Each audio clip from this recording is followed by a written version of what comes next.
I'm Mr. O, and it's time to take another sideways view at our crazy world. I'm a big fan of the Harry Potter book series by J.K. Rowling. Many of you will say, "This is great!" while some won't care a whole lot. There will probably also be a third group of others who will yawn loudly and go back to bed saying, "Who the heck is Harry Buttocks?" These responses are all perfectly fine. Frankly, I wasn't planning to talk about those books today anyway. Although you must admit, it would be so cool to have a magic wand and send your enemies flying across the room with a flick of the wrist. Then again, they would probably want to do the same to you, and people would just be flying everywhere. It would be a real mess standing in line at the bank. Getting concert tickets could be a real problem as well. Think about those people who've waited in line at the box office for primo tickets. They camp out overnight so they can be first the instant those tickets go on sale. Imagine a few wands in that mix. Tempers are running high when somebody tries to cut the line. A spell gets thrown, then another, then a few more. Then, at 8 in the morning, the lady opens up the window to a line of iguanas, tree frogs, and one guy in the back who would have bought seats, except every time he opens his mouth, it sounds like a toilet flushing. Next, everyone who buys a ticket immediately starts unstoppable clog dancing. And soon after that, Katy Perry is releasing Scandinavian sea shanties on Spotify. I guess it's good those wizards keep to themselves. Although, a Confundus spell would explain the popularity of Baby Shark a few years back. Now, where was I? Oh yes, my point. Whether you love, like, believe, want to believe, use those books as cookbooks, or even know how to read, it doesn't matter, because that's not what I'm on about. The only reason I mentioned it is because in the third book, there's a creative plot device called the Marauder's Map. For explanation, it's a blank piece of parchment that has been bewitched to become a super secret map of the castle when the correct magic words are said. I mention it because I'm confused how two teenaged wizards who are constantly looking for an angle and just happen to be directly associated with the story's hero figured out that this particular piece of blank parchment was important and came up with a 20-year-old phrase to make it work. I need some background on this. The only information we're given is they were in the disciplinarian's office and one of them stole it. I hardly think that's enough.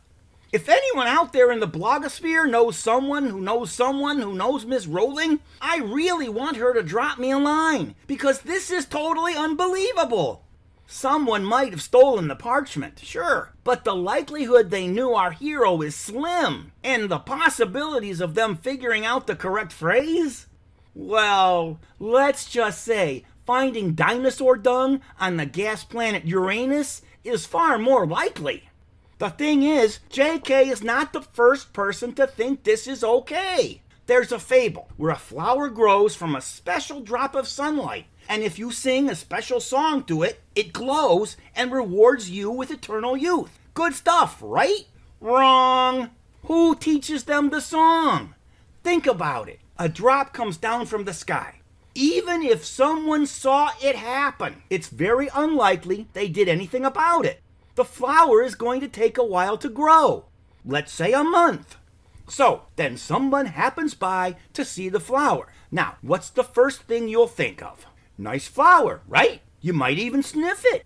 The thing you're not going to do is look at the thing and start singing to it.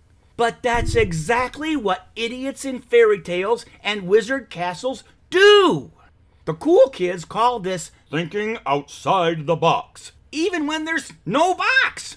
So it becomes just another saying I don't understand, but use anyway, because peer pressure is alive and well, and I live to sound hip with the cool kids. Either way, I'm bringing this up for a reason.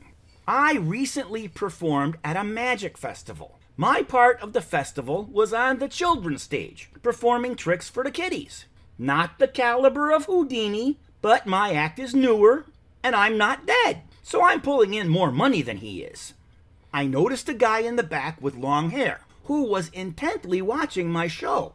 I made a lady lay an egg, hatch a piece of paper, made a drawing of a chicken appear on the paper, colored the chicken, and finally brought the colored picture into 3D with a little plush chick. The kids applauded, and the guy kept watching. After the show, I was cleaning up, and he came up and introduced himself. He told me he liked my show, but I stopped too early. He asked to see my little plush chick. He rubbed it for a few seconds, and darned if the thing didn't start moving and turn into a real live yellow peeper. I was amazed that someone would follow my act hard enough to prep this. Well, he walked away, and I figured a dude this good would be a headliner, so I checked out the schedule to find where he was performing. He wasn't anywhere on the bill. In fact, after talking to some security folks, I found out he had done this kind of stuff for 2 other magicians as well, and he only had a single-day ticket. Hey, I fully admit I'm a second-rater, but I know you can't study a magic show, prepare, set up, and rehearse a follow-up trick in one sitting.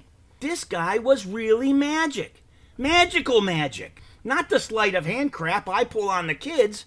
This caused me to think hard. You might have smelled the smoke. If this dude had serious magical magic, maybe blank paper could be a secret magical map, and mysterious flowers can keep you young forever. Ponce de Leon was looking for fountains when he should have been looking for forget-me-nots. The thing is, with the autumn rains, a weird yellow daisy-lily combo showed up in my yard all of a sudden. After talking with that strange dude at the festival, I don't know what to do. I seriously want to sing to it and see if it will cure all my ills. But my neighbors already think I'm strange. Something like that could put them over the edge and get me thrown out of the homeowners association.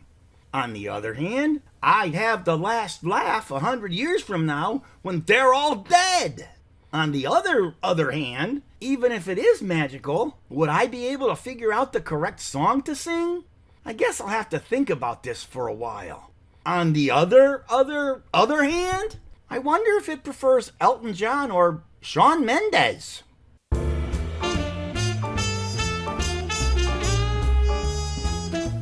Thanks for listening, and I hope you laughed a lot. Stop by anytime. Open 24/7 for your smiling convenience. If you liked it, push like or share it with a friend. If you missed an episode, you can hear Mr. O on Apple Podcasts, Google Play Music, and Spotify. Remember to subscribe so you won't miss it again. If you'd like, you can send me an email at ohsidewaysview@gmail.com. That's OHHS sidewaysview@gmail.com. And remember what I always say, laugh now. You can be crabby anytime.